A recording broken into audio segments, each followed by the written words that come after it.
Brilliance Audio presents Captured in Ink, a Montgomery Ink, Boulder novella by Carrie Ann Ryan. Performed by Teddy Hamilton, C.J. Bloom, and Alexander Sendes. As soon as our guests left, I knew I would bend my wife over our dining room table and finish what we started before we were interrupted. Julia looked at me over her wine glass, her blue eyes dancing with laughter.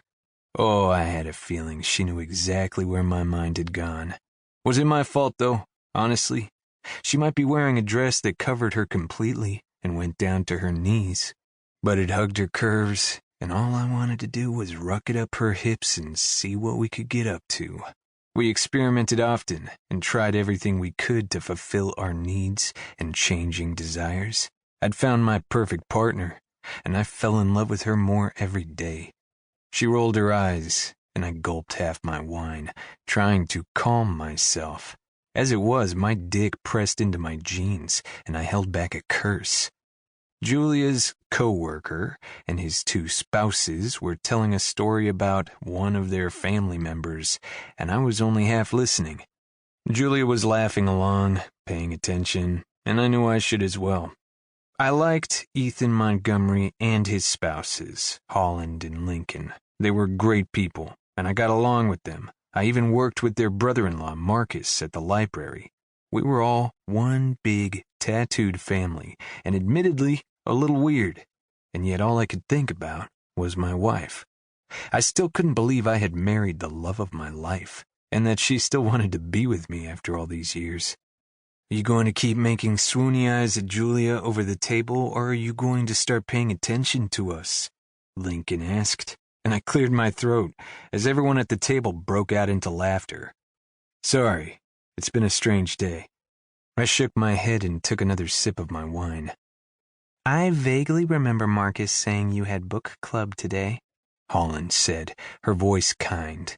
She owned a touristy shop that sold art and other exclusive pieces down the street from the library. I had gotten Julia's birthday gift from her, and I knew when the holidays came up, I'd probably be shopping there again. It didn't hurt that Lincoln sold a couple of his art pieces through the store. Although his work was so sought after these days, it was hard to keep them in the shop, with some of them going for thousands, if not more. It didn't make sense security-wise to keep them in her small store. I loved that my friends were all connected and settling down. The Montgomerys, in particular, had been through a lot recently, and it was good to see them happy for once. There was talk of babies and future plans and the like. I smiled over at Julia again as Ethan began talking about work and an upcoming trip, and I wondered when we would start the next phase of our relationship. We both wanted children and had talked about it in the past, but we were taking our time. We still had more to do in our lives before we took that next step. It would probably be a good idea to at least bring it up so we were on the same page. I had learned long ago from one disastrous relationship after another that without true communication, things could get fucked up faster than you could blink, and I would do everything in my power to never hurt Julia.